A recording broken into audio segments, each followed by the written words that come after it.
Oh. Oh my. Oh, it is so dark and so scary in this room. Whatever shall I do? Good thing I've got this really cool torch. Of course, it doesn't provide much light on its own, so I suppose I'm going to have to light something else. Perhaps some candles. Will that do? I believe it shall. First candle, let's see here. There we are. That helped out. Let's get another candle now, shall we? Wow, that lights them quick, doesn't it? Hi there, Amber. Good to see you're here. Thank you for commenting so quickly, for being a part of this so readily. Good to see you're here. And because this torch is wonderful for lighting things, I suppose I should light this scented candle as well. Would you look at that? It worked like a charm. I do like this new lighter of mine. I wish I could say I got it so I could do fun things with it, like, you know, cooking creme brulee, but really, I got it for this. $15, refillable butane. It's wonderful, isn't it? Although, the plus side is I can use it for things like creme brulee. So I think that's going to need to happen. The scent of the candle, by the way, is frosted sugar cookie. Frosted sugar cookie biscuit. Well, I suppose it's just frosted sugar cookie. The biscuit part is probably part of the name on the bottom part is just spelled out also in another language. So, frosted sugar cookie is the scent of the candle. Anyway, great for dabs. Sure, whatever those are. You mean, or however you do it. I'm going to start making a fool of myself for now. And I'm going to get to the nitty-gritty. Yes, biscuits are delicious. So, welcome to Storytime. And hello, Mum Huzzah! Glad you are here. Like I said, to the nitty-gritty. Please feel free to follow along on Facebook. You can find me, Brett Picorni. Pretty easy to find me, really. Oh, that's what dabs are. Okay. Suppose there are many types of dabs, aren't there? Pretty easy to find, Brett Picorni. There's, you know, very few of me. I'd say there's only one of me, but it appears there are other people who have claimed the name as well, the bastards. So you might find one or two Brett Picornis on Facebook. But there's also Storytime. 2 words, exclamation point at the end. There's only one of those groups run by me. So there's that. Ooh, wine time. I'll let it sit a little while before I start on it, but... yes, a nice little glass will do lovely. But yes, that sugar cookie candle is the one I burned myself trying to light a few times with a regular lighter because the wick is so far down and it's such a narrow glass. But anyway, second, YouTube, if you haven't already, like this video. See, pushed down on like I'm doing on this wine cork with vigor. And, oh, maybe I should try the other side. No, you know what? It's in there enough already, so I won't worry about that too much. It's going to do its job. But really, I should have put the other side in. That's okay, though. Thank you, Amber, for already hitting like as you said you did. You could use a drink after today. You'll have to tell me about it later. I'm sorry if it's been such a long day. But anyway, yes, like, if you have not already, subscribe to the channel. I would greatly appreciate that. Please, but absolutely the most important thing is to do likes and comments. The more likes and comments I get on these, the better it shows for me, the better the statistics, and the more it will show. So thank you very much. And please, yes, do continue to comment. The more comments, the better. So, keep up with those as well. Anywho, we got through the YouTube part, Be Picorni 1. Like, subscribe, comment, and share. And also, if you so wish, you can follow me along on Twitch. Brett Doesn't Game. All one word. No apostrophes, no spaces, no funny stuff of any sort. No, nothing like that. Oh yes, I'm serious, Amber. Oh, yeah. So yes, Twitch, Brett Doesn't Game, and yes, comment all you can about whatever you like. Well, that's a dangerous proposition. Within reason, okay? So, anyway. We've gotten through all that. Now back to the show.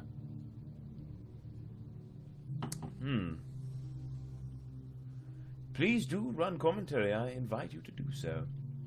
Anyway. Shall we get to it? The story at hand. Dracula. Bram Stoker's Dracula. Chapter 18.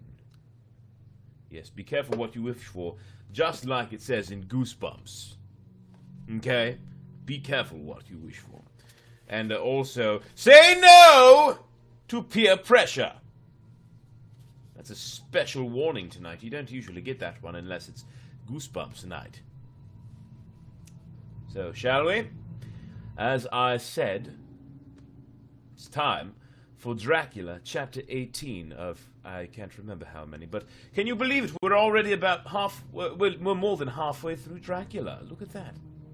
Anyway, here we go. The candles are shining bright, and the night is rainy and gloomy, I do believe, and the wine is ready. I do believe we're in business. And it's 10:12. We're pretty much on time tonight. I'm so proud of me. That was me patting myself on the back. No, your peers are those around you, so pressure yourself all you want, Amber. Pressure yourself all you want. Here we go. Chapter 18, Dr. Seward's Diary. 30th of September, I got home at 5 o'clock and found that Godalming and Morris had not only arrived, but had already studied the transcript of the various diaries and letters which Harker and his wonderful wife had made and arranged. Harker had not yet returned from his visit to the Carrier's men, of whom Dr. Hennessy had written to me. Mrs. Harker gave us a cup of tea, and I can honestly say that for the first time since I have lived in it, this old house seemed like home. When we had finished, Mrs. Harker said, "Dr. Seward, may I ask a favor? I want to see your patient, Mr. Renfield. Do let me see him. What you have said of him in your diary interests me so much." She looked so appealing and so pretty that I could not refuse her, and there was no possible reason why I should, so I took her with me.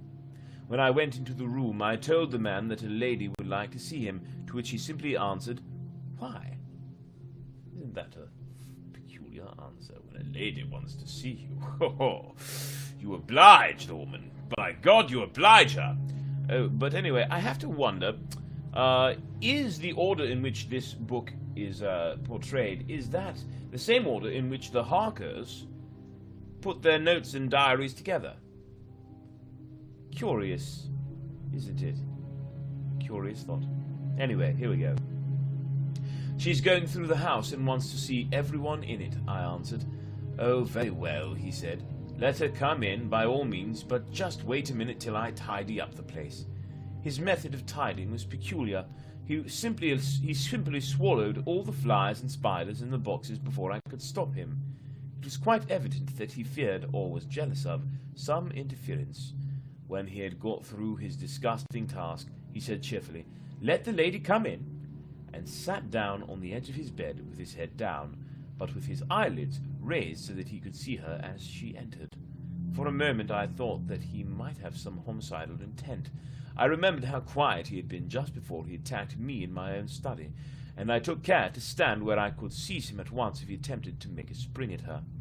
She came into the room with an easy gracefulness which would at once command the respect of any lunatic, for easiness is one of the qualities mad people most respect. She walked over to him, smiling pleasantly, and held out her hand.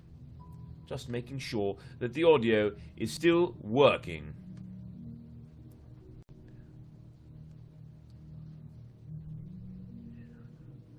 See, Amber, in this comment you say, started reading it, not knowing what it was.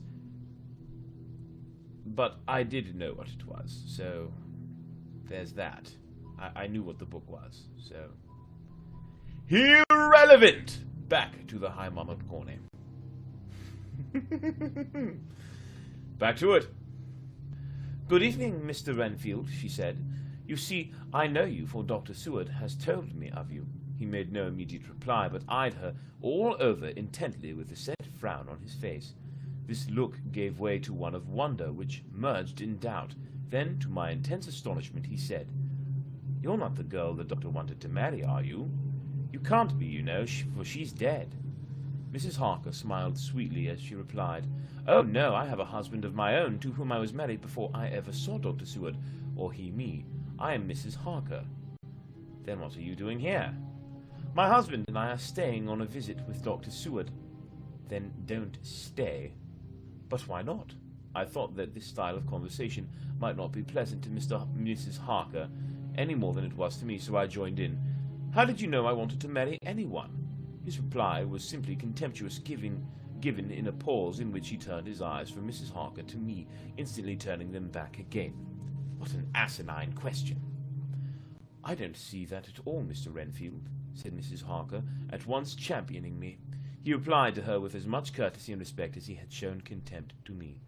You will, of course, understand, Mrs. Harker, that when a man is so loved and honoured as our host is, everything regarding him is of interest in our little community. Dr. Seward is loved not only by his household and his friends, but even by his patients, who, being some of them hardly in mental equilibrium, are apt to distort causes and effects. Since I myself have been an inmate of a lunatic asylum, I cannot but notice that the sophisticated tendencies of some of his inmates lean toward the errors of non causa and ignoratio elenchi. I positively opened my eyes at this new development. Here was my own pet lunatic, the most pronounced of his type that I have ever met with, talking elemental philosophy, and with the manner of a polished gentleman. I wonder if it was Mrs. Harker's presence which had touched some chord in his memory. If this new phase was spontaneous, or in any way due to her unconscious influence, she must have some rare gift or power, indeed. We continued to talk for some time, and seeing that he was seemingly quite reasonable, she ventured, looking at me questioningly as she began to lead him to his favourite topic. Yes, the audio still works. I was again astonished, for he addressed himself to the question with the impartiality of the completest sanity. He even took himself as an example when he mentioned certain things. Why, I myself am an instance of a man who had a strange belief. Indeed, it was no wonder that my friends were alarmed and insisted on my being put under control. I used to fancy that life was a positive and perpetual entity, and that by consuming a multitude of live things, no matter how low in the scale of creation, one might indefinitely prolong life. At times I held the belief so strongly that I actually tried to take human life. The doctor here will bear me out that on one occasion I tried to kill him for the purpose of strengthening my vital powers by the assimilation with my own body of his life through the medium of his blood, relying of course upon the scriptural phrase, for the blood is alive. Though indeed the vendor of a certain nostrum has vulgarized the truism to the very point of contempt. Isn't that true, Doctor? I nodded assent, for I was so amazed that I hardly knew what to either think or say. It was hard to imagine that I had seen him eat up his spiders and flies not 5 minutes before. Looking at my watch, I saw that I should go to the station to meet Van Helsing, so I told Mrs. Harker that it was time to leave. She came at once, after saying pleasantly to Mr. Renfield, "Goodbye, and I hope I may see you often under auspices pleasanter to yourself." To which, to my astonishment, he replied, Goodbye, my dear. I pray God I may never see your sweet face again. May he bless and keep you. When I went to the station to meet Van Helsing, I met the boys behind me. Poor Art seemed more cheerful than he has been since Lucy first took ill, and Quincy is more like his own bright self than he has been for many a long day. Van Helsing stepped from the carriage with the eager nimbleness of a boy. He saw me at once, and rushed up to me, saying, "Ah, friend John, how goes all?" Well, so, I have been busy, for I come here to say stay if need be. All affairs are settled with me, and I have much to tell. Madam Mina is with you? Yes, and her so fine husband, and Arthur and my friend Quincy, they are with you too? Good. As I drove to the house, I told him of what had passed, and of how my own diary had come to be of some use through Mrs. Harker's suggestion, pardon the hiccup. At which the professor interrupted me. By the way, I had some amazing tacos earlier. I love tacos, and you should too. And the ones I made were spectacular. All in part to my own cooking prowess. Anyway, I will stop. Stop flattering myself. It does not amuse one to do so. Hello! Hello, one. Good to see you have joined us. Huzzah! And let us see, do we have more? Doesn't matter now. Story time with Brett is the bee's knees. I'm putting that one straight up for everyone to see. All right. Ah, that wonderful Madam Mina. She has man's brain, a brain that a man should have were he much gifted, and a woman's heart. The good God fashioned her for a purpose, believe me, when he made that so good combination. Friend John, up to now, fortune has made that woman of help to us. After tonight, she must not have to do with this so terrible affair. It is not good that she run to risk so great. Run a risk so great. Goodness gracious, I need more wine. Me.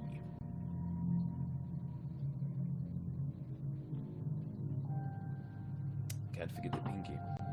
We men are determined, nay, are we not pledged, to destroy this monster, but it is no part for a woman. You just said she was a remarkable woman, damn it. Anyway, even if she be not harmed, her heart may fail her in so much and so many horrors, and hereafter she may suffer, both in waking from her nerves and in sleep from her dreams, and besides, she is a young woman and not so long married. There may be other things to think of some time, if not now. You tell me she has wrote all, then she must consult with us, but tomorrow she say goodbye to this work, and we go alone. I agreed heartily with him, and then I told him what we had found in his absence, that the house which Dracula had bought was the very next one to my own. He was amazed, and a great concern seemed to come on him. It came on him all right. Oh, that we had known it before, he said. Then we might have reached him in time to save poor sweet Lucy. However, the milk that is spilt cries not out afterward, as you say. We shall not think of that, but go on our way to the end. Then he fell into a silence that lasted till we entered my own gateway. Before we went to prepare for dinner, he said to Mrs. Harker, I am told, Madam Mina, by my friend John, that you and your husband have put up in exact order all things that have been up to this moment. Not up to this moment, Professor, she said impulsively, but up to this morning. But why not up to now? We have seen hitherto how good light all the little things have made. We have told our secrets, and yet no one who has told is the worse for it. Mrs. Harker began to blush, and taking a paper from her pockets, she said, Dr. Van Helsing, will you read this and tell me if it must go in? It is my record of today. I too have seen the need of putting down at present everything, however trivial, but there is little in this exit what is personal. Must it go in? The professor read it over gravely and handed it back, saying, It need not go in if you do not wish it, but I pray that it may. It can but make your husband love you the more, and all of us, your friends, more honor you, as well as more esteem and love. She took it back, and with another blush and a bright smile.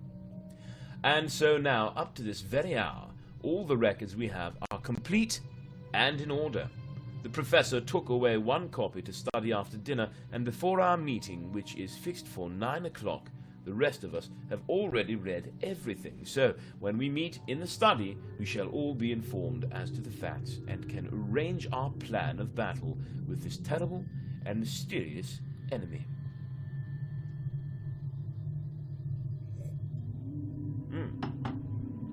That is a much better wine than the previous one. Mina Harker's journal, 30th of September. When we met in Dr. Seward's study 2 hours after dinner, which had been at 6 o'clock, We unconsciously formed a sort of board or committee. Professor Van Helsing took the head of the table, to which Dr. Seward motioned him as he came into the room.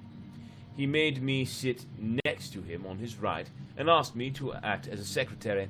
Jonathan sat next to me. Opposite us were Lord Godalming, Dr. Seward, and Mr. Morris. Lord Godalming being next to the Professor, and Dr. Seward in the centre. The Professor said, "I may, I suppose, take it that we are all acquainted with the facts that are in these papers." We all expressed assent, and he went on. "Then it were, I think, good that I tell you something of the kind of enemy with which we have to deal. I shall make then known to you something of the history of this man, which has been ascertained for me.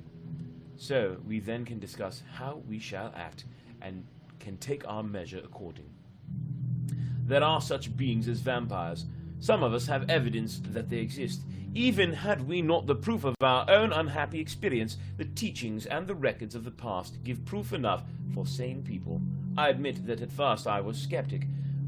Were it not that through long years I have trained myself to keep an open mind, I could not have believed until such time as that fact thundered on my ear. See, I prove, alas!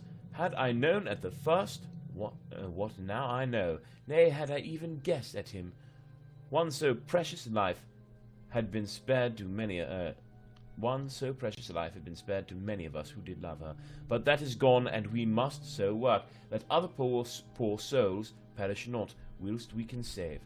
The Nosferatu do not die like the bee when he sting once.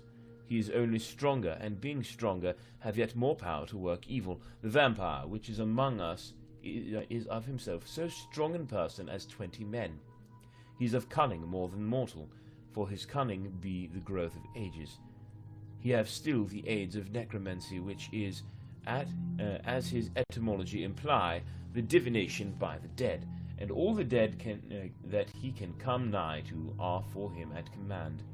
He is brute, and more than brute. He is devil in callous, and the heart of him is not. He can, within limitations, appear at will, when and where, and in any of the forms that are to him. He can, within his range, direct the elements, the storm, the fog, the thunder. He can command all the meaner things, the rat and the owl, and the bat, the moth and the fox and the wolf. He can grow and become small. He can at times vanish and come unknown. How then are we to begin our strike to destroy him? How shall we find his where?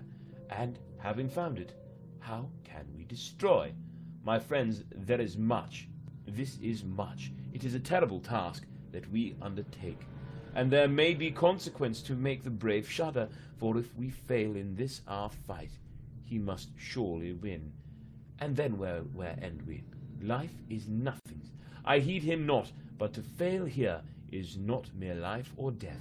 It is that we become as him, that we henceforward become foul things of the night like him, without heart or conscience, preying on the bodies and the souls of those we love best. To us forever are the gates of heaven shut, for who shall open them to us again? We go on for all time abhorred by all, a blot on the face of God's sunshine, an arrow in the side of him who died for man. But we are face to face with duty, and in such case must we shrink? For me, I say no, but then I am old, and life, with his sunshine, his fair places, his song of birds, his music and his love, lie far behind. You others are young.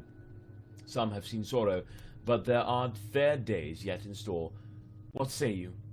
Whilst he was speaking, Jonathan had taken my hand. I feared, oh, so much, that the appalling nature of our danger was overcoming him when I saw his hand stretch out, but it was life to me to feel his touch. So strong, so self-reliant, so resolute. A brave man's hand can speak for itself. It does not even need a woman's love to hear its music. When the professor had done speaking, my husband looked in my eyes, and I in his. There was no need for speaking between us. I answer for Mina and myself, he said. Before moving forward, just looking to see if there are any more comments to post. Grab a little bottle of wine soon. Yes, you should do that, Amber. You should. Wine is wonderful. And sorry, I got... Oh, okay, yes. Nothing important. Right. Moving forward, another sip of wine. And I am feeling so fine. Once again, by the way, if you follow on Facebook, you can friend me if you like, or you can just find the group Storytime, 2 words, exclamation point. If you're following on YouTube, or you would like to, Beeper1 is my channel. Go ahead and like this video now, and hit that subscribe button before I toss you out. I don't know how I would do it, but I will find a way. Where there's a will, there's a way. And please do share it. I would love for more people to like this. So the more likes and comments I get on this, the better. So yes, please comment. The plus side of commenting on Facebook, Twitch, or YouTube is that, you know, I will give you a shout out. No doubt about that. You will get a huzzah. And speaking of Twitch, follow me on Twitch as well. Brett Doesn't Game, and say no to peer pressure. You got a second one of those. How lucky are you? Anyway, back to it. Count me in, Professor, said Mr. Quincy Morris. No, not ironically. Laconically, as usual. I am with you, said Lord Godalming, for Lucy's sake, if for no other reason. Dr. Seward simply nodded. The Professor stood up and, after laying his golden crucifix on the table, held out his hand on either side. I took his right hand, and Lord Godalming his left. Jonathan held my right with his left and stretched across to Mr. Morris. So, as we all took hands, our solemn pact was made. I felt my heart icy cold, but it did not even occur to me to draw back.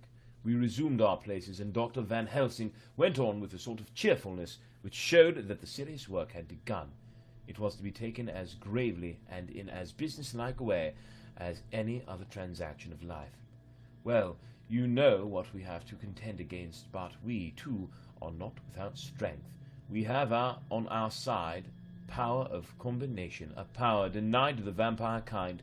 We have sources of science. We are free to act and think, and the hours of the day and the night are ours equally. In fact, so far as our powers extend, they are unfettered, and we are free to use them. We have self-devotion in a cause, and an end to achieve which is not a selfish one.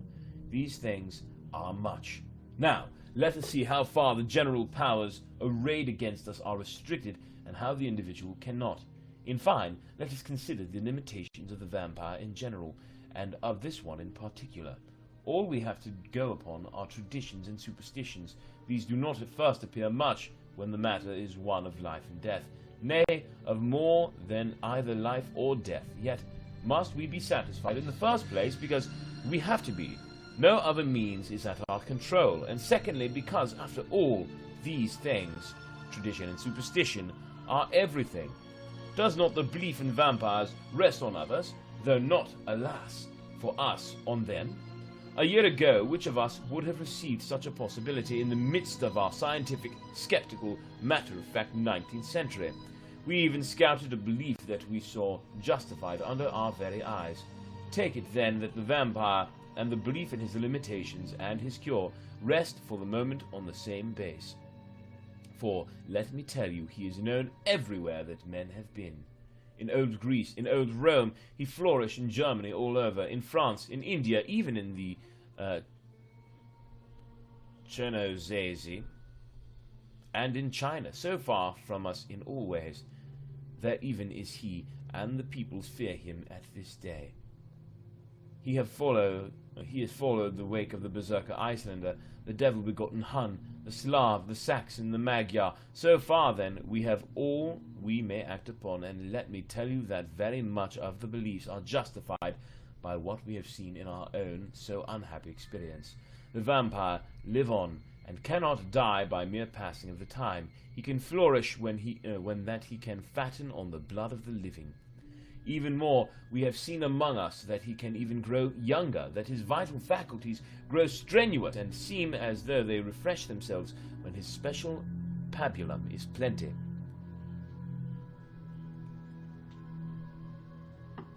But he cannot flourish without this diet. He eats not as others. Even friend Jonathan, who lived with him for weeks, did never see him eat. Never. He throws no shadow. He make in the mirror no reflect, as again Jonathan observed. He has the strength of many of his kind. Witness again Jonathan when he shut the door against the wolves, and when he helped him from the diligence too. He can transform himself to wolf, as we gather from the ship arrival in Whitby, when he tear open the dog. He can be as a bat, as Madam Mina saw him in the window at Whitby, and as friend John saw him fly from this so near house, and as my friend Quincy saw him at the window of Miss Lucy. He can come in mist which he can create. That noble ship captain proved him of this, but from what we know, the distance he can make this mist is limited, and it can only be round himself. He come on moonlight rays as elemental dust, as again Jonathan saw those sisters in the castle of Dracula. He becomes so small we ourselves saw Miss Lucy, ere she was at peace, slip through a hairbreadth space at the tomb door. He can, when once he find his way, come out from anything or into anything, no matter how close it be bound, or even fused up with fire. Solder, you call it. He can see in the dark. No small power this, in a world which is one half shut from the light. Ah, but hear me though. He can do all these things, yet he is not free. Nay, he is even more prisoner than the slave of the galley, than the madman in his cell. He cannot go where he lists.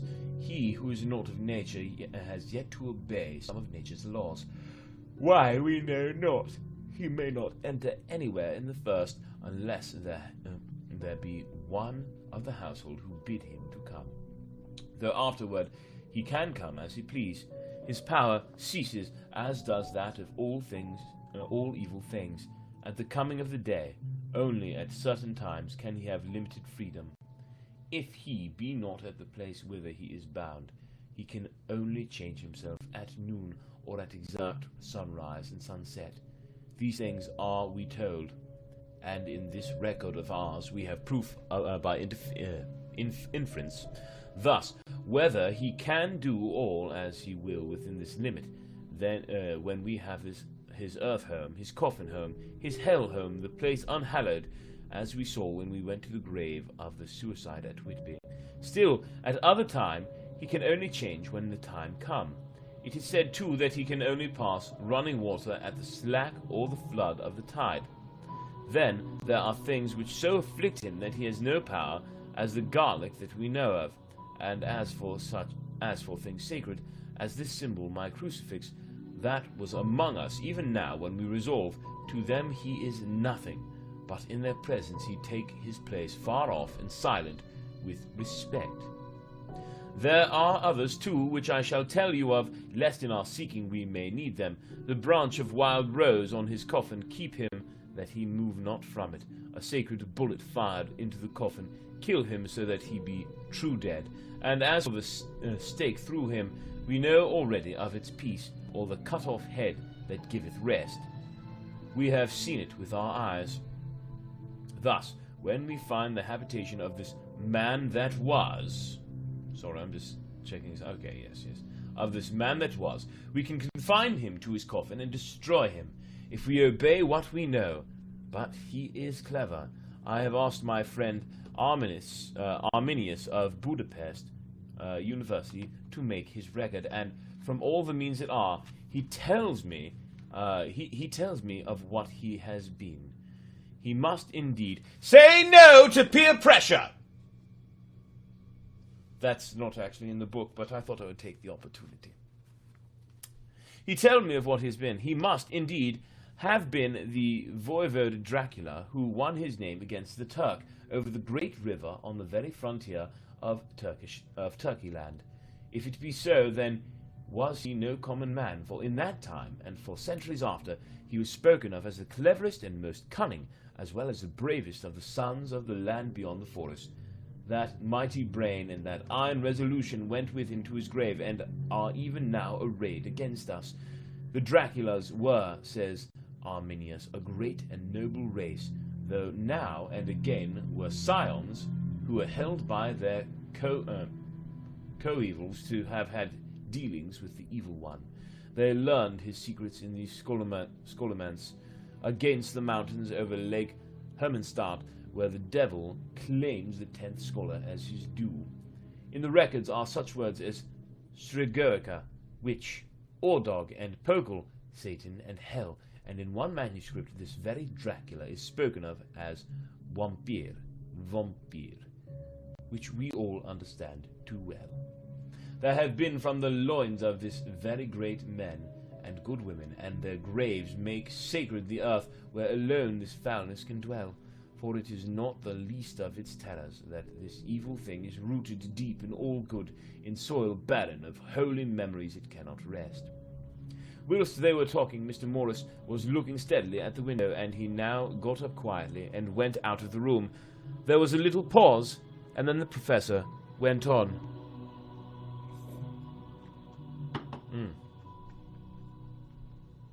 Very nice. Yes, he went on. Thank you, I like the jammies as well.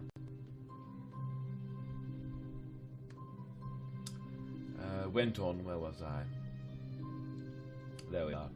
And now we must settle what we do. We have here much data, and we must proceed to lay out our campaign. We know from the inquiry of Jonathan that from the castle to Whitby came 50 boxes of earth, all of which were delivered at Carfax. We also know that at least some of these boxes have been removed. It seems to me that our first step should be to ascertain whether all the rest remain in the house beyond that wall where we look today, or whether any more have been removed. If the latter, we must trace. Here we were interrupted in a very startling way. Outside the house came the sound of a pistol shot. The glass of the window was shattered with a bullet which ricocheted from the top of the embrasure, struck the far wall of the room. I am afraid I am at heart a coward, for I shrieked. The men all jumped to their feet. Lord Godalming flew over to the window and threw up the sash. As he did so, we heard Mr. Morris's voice without. "Sorry, I fear I have alarmed you. I shall come in and tell you about it." A minute later he came in and said, "It was an idiotic thing of me to do, and I ask your pardon, Mr. and Mrs. Harker, most sincerely. I fear I must have frightened you terribly, but the fact is that whilst the professor was talking there came a big bat and sat at the window-sill. I have got such a horror of the damned brutes from recent events that I cannot stand them, and I went out to have a shot, as I have been doing of late of evenings whenever I have seen one. You used to laugh at me for it then, Art." "Did you hit it?" asked Dr. Van Helsing. "I don't know. I fancy not, for it flew away into the wood." Without saying any more, he took his seat, and the professor began to resume his statement. "We must trace each of these boxes, and when we are ready, we must either capture or kill this monster in his lair, or we must, so to speak, sterilize the earth so that no more can he seek safety in it. Thus, in the end, we may find him in his form of man between the hours of noon and sunset, and so engage with him when he is at his most weak. And now for you, Madam Mina. This night is the end until all be well. You are too precious to us to have such risk. When we part tonight, you no more must question. We shall tell you all in good time. We are men, and we are able to bear. But you must be our star and our hope, and we shall act all the more free that you are not in the danger such as we are." All the men, even Jonathan, seemed relieved, but it did not seem to me good that they should brave danger, and perhaps lessen their safety. Strength being the best safety, though care of me. But their minds were made up, and though it was a bitter pill for me to swallow, I could say nothing save to accept their chivalrous care of me. Mr. Morris returned the discussion. "As there is no time to lose, I vote we have a look at his house right now. Time is everything with him, and swift action on our part may save another victim. I own that my heart began to fail me when the time for action came so close, but I did not say anything, for I had a great fear that if I appeared as a drag or a hindrance to their work, that might even leave me out of their counsels altogether. They have now gone off to Carfax, with means to get into the house. Manlike, they had told me to go to bed and sleep, as if a woman can sleep when those she loves are in danger. I shall lie down and pretend to sleep, lest Jonathan have added anxiety about me when he returns." Dr. Seward's Diary. 1st of October, 4 a.m. Just as we were about to leave the house, an urgent message was brought to me from Renfield to know if I would see him at once, as he had something of the utmost importance to say to me. I told the messenger to say that I would attend to his wishes in the morning. I was very busy just at the moment. The attendant added, "He seems very importunate, sir. I have never seen him so eager. I don't know but what, if you don't see him so soon, he will have one of his violent fits." I knew the man would not have said this without some cause, so I said, "All right, I'll go now," and I asked the others to wait a few minutes for me, as I had to go and see my patient. "Take me with you, friend John," said the professor. "His case in your diary interests me much, and it had bearing, too, now and again on our case. I should much like to see him, in especial when his mind is disturbed." "May I come also?" asked Lord Godalming. "Me too," said Quincy Morris. "May I come?" said Harker. I nodded, and we all went down the passage together. We found him in a state of considerable excitement, but far more rational in his speech and manner than I had ever seen him. There was an unusual understanding of himself which was unlike anything I had ever met within a lunatic, and he took it for granted that his reasons would prevail with others entirely sane. Bum bum! We all four went into the room, but none of the others at first said anything. His request was that I would at once release him from the asylum and send him home. This he backed up with the arguments regarding his complete recovery, and adduced his own existing sanity. "I appeal to your friends," he said. "They will perhaps not mind sitting in judgment on my case. By the way, you have not introduced me." I was so astonished that the oddness of introducing a madman in an asylum did not strike me at the moment, and, besides, there was a certain dignity in the man's manner, so much of the habit of equality, that I at once made the introduction. Lord Godalming, Professor Van Helsing, Mr. Quincy Morris of Texas, Mr. Renfield. He shook hands with each of them, saying in turn, "Lord Godalming, I had the honor of seconding your father at the window. I grieve to know by your holding the title that he is no more. He was a man loved and honored by all who knew him, and in his youth was, I have heard, the inventor of a burnt rum punch, much patronized on Derby night. Mr. Morris, you should be proud of your great state. Its reception into the Union was a precedent which takes its true place as a political fable. What shall any man say of his pleasure at meeting Van Helsing? Sir, I make no apology for dropping all forms of conventional prefix. When an individual has revolutionized therapeutics by his discovery of the continuous evolution of brain matter, conventional forms are unfitting, since they would seem to limit him to one of a class.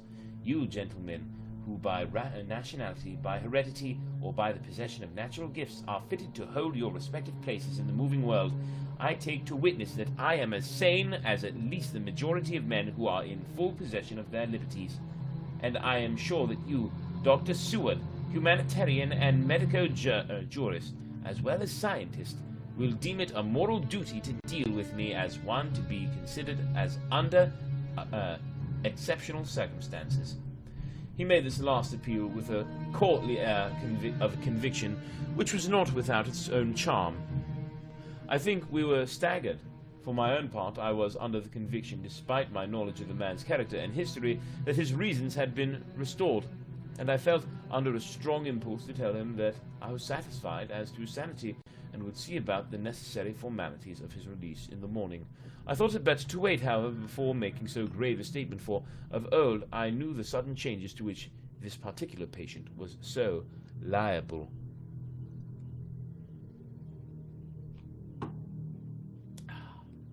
So I contented myself with making a general statement that he appeared to be improving very rapidly, that I would have a longer chat with him in the morning, and would then see what I could do in the direction of meeting his wishes. This did not at all satisfy him, for he said quickly, "But I fear, Dr. Seward, that you hardly apprehend my wish. I desire to go at once, here, now, this very hour, this very moment, if I may. Time presses, and in our implied agreement with the old Scytheman, it is of the essence of that contract. I am sure it is only necessary to put before so admirable a practitioner as Dr. Seward so simple, yet so momentous a wish to ensure its fulfillment." He looked at me keenly, and seeing the negative in my face, turned to the others and scrutinized them closely, not meaning any sufficient response. meeting any sufficient response, he went on, "Is it possible that I have erred in my supposition?" "You have," I said frankly, but at the same time, as I felt, brutally. There was a considerable pause, and then he said slowly, "Then I suppose I must only shift my ground of request. Let me ask for this concession, boon, privilege, what you will. I am content to implore in such a case not on personal grounds, but for the sake of others. I am not at liberty to give you the whole of my reasons, but you may, I assure you, take it from me that they are good ones, sound and unselfish, and spring from the highest sense of duty. Could you look, sir, into my heart, you would approve to the full sentiments which animate me. Nay, more, you would count me among the best and truest of your friends." Again he looked at us all keenly.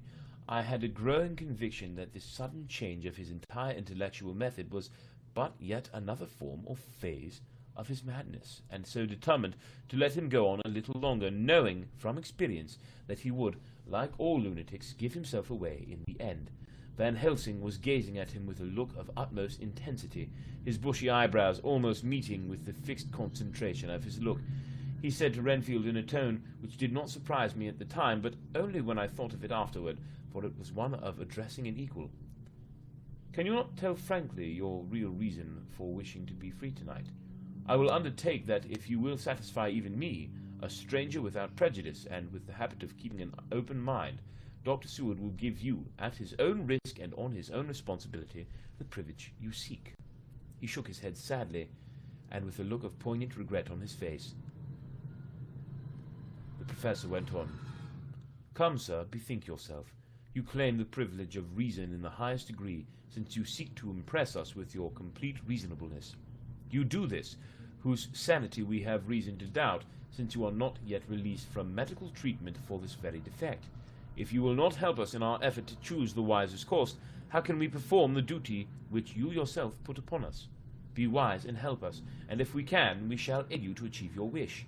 He still shook his head as he said, "Dr. Van Helsing, I have nothing to say. Your argument is complete, and if I were free to speak, I should not hesitate a moment, but I am not my own master in this matter. I can only ask you to trust me. If I am refused, the responsibility does not rest with me." I thought it was now time to end the scene, which was becoming too comically grave, so I went toward him, simply saying, "Come, my friends, we have work to do. Good night." I went toward the door, not him. As, however, I got near the door, a new change came over the patient. He moved toward me so quickly that for the moment I feared that he was about to make another homicidal attack. My fears, however, were groundless, for he held up his two hands imploringly and made his petition in a moving manner. As he saw that the very excess of his emotion was militating against him, by restoring us more to our old relations, he became still more demonstrative. I glanced at Van Helsing and saw my conviction reflected in his eyes, so I became a little more fixed in my manner, if not more stern, and motioned to him that his efforts were unavailing. I had previously seen something of the same constantly growing excitement in him when he had to make some request, of which at the time he had thought much, such, for instance, as when he wanted a cat, and I was prepared to see the collapse into the same sullen acquiescence of this occasion. My expectation was not realized, for when he found that his approval would not be successful, he got into quite a frantic condition. He threw himself on his knees and held up his hands, wringing them in a plaintive supplication, and poured forth a torrent of entreaty, with the tears rolling down his cheeks, and his whole face and form expressive of the deepest emotion. "Let me entreat you, Dr. Seward, oh, let me implore you to let me out of this house at once. Send me away, how you will and where you will. Send keepers with me, and whips and chains. Let them take me, let them take me in a strait waistcoat, manacled and leg-ironed even to a gaol, but let me get out of this. You don't know what you do by keeping me here. I am speaking from the depths of my heart, of my very soul. You don't know whom you wrong or how, and I may not tell. Woe is me, I may not tell, but all you hold sacred, by all you hold dear, by your love that is lost, by your hope that lives, for the sake of the Almighty, take me out of this and save my soul from guilt. Can't you hear me, man? Can't you understand? Will you never learn? Don't you know that I am sane and earnest now, that I am no lunatic in a mad fit, but a sane man fighting for his soul? Oh, hear me, let me go, let me go, let me go! I thought that the longer this went on, the wilder he would get, and so would bring on a fit. So I took him by the hand and raised him up. Come, I said sternly, no more of this. We have had quite enough already. Get to your bed and try to behave more discreetly. He suddenly stopped and looked at me intently for several moments. Then, without a word, he rose and, moving over, sat down at the side of the bed. The collapse had come, as on former occasion, just as I had expected.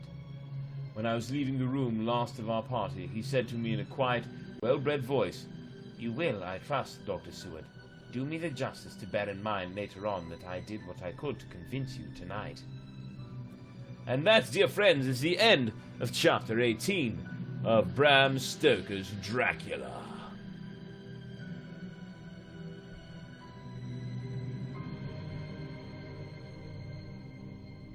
That is a very kind comment of yours, Amber. Thank you very much. It does mean something to me. Brett, truth be told, I'm very grateful that you take time out of your life to read to us every night. It gives me hope that your kindness will spread. And you know, I hope kindness will spread as well. It is, you know, I try to be kind to everyone. No exception. Not just everyone I know, not just everyone who's nice to me, but to everyone. I try. Sometimes unpleasantness does escape me, and I have difficulties with that at times. But it does happen. So that's why I try to make up for it by being as pleasant and loving to everyone I meet, everyone in the world. There's no reason not to show love. I genuinely believe that. There's no reason not to show love. And for what it's worth, I do love each and every one of you. I thank you for being here and for being a part of this, and I am very appreciative of it. So, that being said, we are done with Dracula for the evening, and, well, you know, I'd like you to make sure you join the Facebook... No to peer pressure! Say no to peer pressure! Let me brighten that screen so you can see that a little better. Say no to peer pressure! You got that 4 times tonight. Isn't that wonderful? Anyway, yes, join the Facebook group. Good night, Mum. Say good night to Dad for me as well. But yes, say no to peer pressure. Join the Facebook group Storytime. Friend me on Facebook if you like. I am everyone's friend, as I already told you. Go ahead and follow me on YouTube, BPcorny1. Make sure you like this video, subscribe, like the other videos as well, as long as you're subscribing. Comment as much as you can, and like, because all the positive stuff is good for my statistics and all that jazz. Yes, BPcorny1. And also follow me on Twitch. Brett Doesn't Game, all one word, no spaces or punctuation of any sort. Anyway, with that being said, once again, I do appreciate all of you being here. It's been a fun evening. I do believe that the music helps out with Dracula quite a bit. I think so. I'm going to try not to splash myself with hot wax again. But anyway, for now, I bid you adieu, and tomorrow we will pick back up with Russian fairy tales.